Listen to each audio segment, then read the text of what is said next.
Yes, indeed. Are you like me? Do you love to have plenty of sharp, pointy objects around the household? I know I do. You just can't have too many sharp, pointy objects. Anyway, welcome back to the attic. Tonight's mask is a classic from Death Studios. And let me just say something about Death Studios, okay? I've heard a lot of complaints, including people's comments they have made to me with regard to segments I've done where I mentioned Death Studios. I've heard complaints where people say they can't stand Death Studios masks because they smell like smoke, because Mr. Death, who makes them, is a smoker. And yeah, that can be a big turn-off. However, let me tell you, I personally am extremely, severely, violently allergic to cigarette smoke. I had asthma when I was a kid, and to this day I can't go into like a smoke-filled room or a car where somebody's smoking. My throat closes off and I get sick and my eyes turn red, and you know, my kneecaps fall off and my fingernails fall out, and it's just horrible. But no, I get very sick if I get around cigarette smoke, even for a short time. Very sensitive to it. And even though Death Studios masks do smell like smoke when you take them out of the box, they never bother me, and I've had them all over the house for many years. And it seems like if the cigarette smoke ambiance isn't severe enough to bother me, it wouldn't hardly bother anybody, would it? You know? And the other thing is, airing them out goes a long way towards getting rid of that. I find that when you first open the box, they've been in the mail a couple of days, and yeah, and they smell smoky sometimes, but it will go away over time. At least that has been my findings here in the attic. And the rest of the building is that the Death Studios masks only smell like smoke when they're new. It doesn't last. And anyway, the year was 1979, and a great movie called Salem's Lot, based on the Stephen King book, Salem's Lot, came out, directed by none other than Texas Chainsaw Massacre luminary Tobe Hooper. The great Salem's Lot movie. It's hard to believe they made things that great for television back then. They made wonderful TV movies for a while, and well, Salem's Lot was one of those wonderful TV movies, 1979, and it featured a vampire who looked a lot like this. That's right, the Master, as he was known in the script.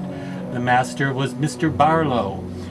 Kurt Barlow was his actual complete name, and Kurt Barlow was one of the scariest vampires ever, I think. He wasn't in the movie a whole lot, but that just made him even scarier. Played by Reggie Nalder, Barlow here was obviously based on the makeup worn by Max Schreck in the first Dracula movie, 1922's Nosferatu. Now, people think that the Salem's Lot vampire was the first time anyone ever copied the Max Schreck Nosferatu look for their Dracula character, rather than going with more of the Bela Lugosi or Christopher Lee model. But that's not actually true, because there's a terrible comedy.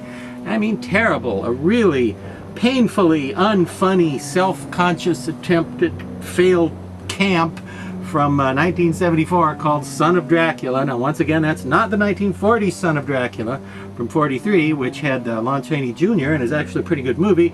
This was the Son of Dracula with Harry Nilsson as the Son of Dracula. Now, I like Harry Nilsson. He was a very talented guy. He was a great singer and talented musician. But as the Son of Dracula, even in a spoof, you know, there needs to be some kind of restraint in the casting department, I think.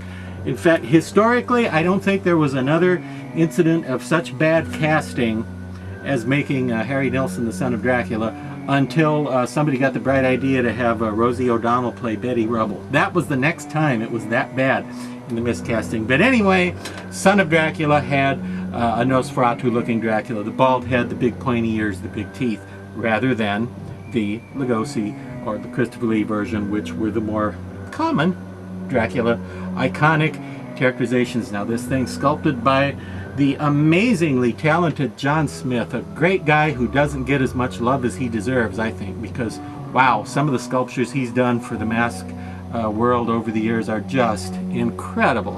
How can you not like this thing? Look how realistic and how natural this all looks and how beautifully done it is. This is just a fabulous work of art, I think. And well, the mask first went into the Death Studios catalogs way back in 1997. Wow, how many years ago was that? You do the math, because I'm too lazy. 1997, and really it's been offered ever since. Now that doesn't mean there have been a billion of them made, because Death Studios products are sold on a pretty limited scale, on a limited basis, and they're handmade, so this is not like a production factory type of situation. It's just basically more or less when somebody wants one, they could get one from Death Studios ever since 1997. And there's this version, which is obviously, depending on your monitor, I hope you can see, it's blue with red eyes, and then the centers of the eyes have a little green and yellow in the iris, and it's very intense and very spooky, and it's one of the things I just love about this particular mask. There's an alternate version also available, which is more of a pale, colorless gray, maybe just a hint of purpley in it, kind of a plum gray, very pale. And the eyes in that one, I believe, are more green than red. That one's fantastic too. But wonderful, wonderful mask. Again, been offered for a long time. I don't know how many were made or how many were out there. I know various other versions have been done of this character by other very talented artists, but I don't know, I really, really like this one. This mask is just, I think, one of the spookiest, creepiest masks out there. So that's it from us here in the attic, and until next time, please get out of the attic. Get out of the attic. Go back downstairs. Go on. Go on, go on, go on. Downstairs. I'll come after you. You go first. Go on.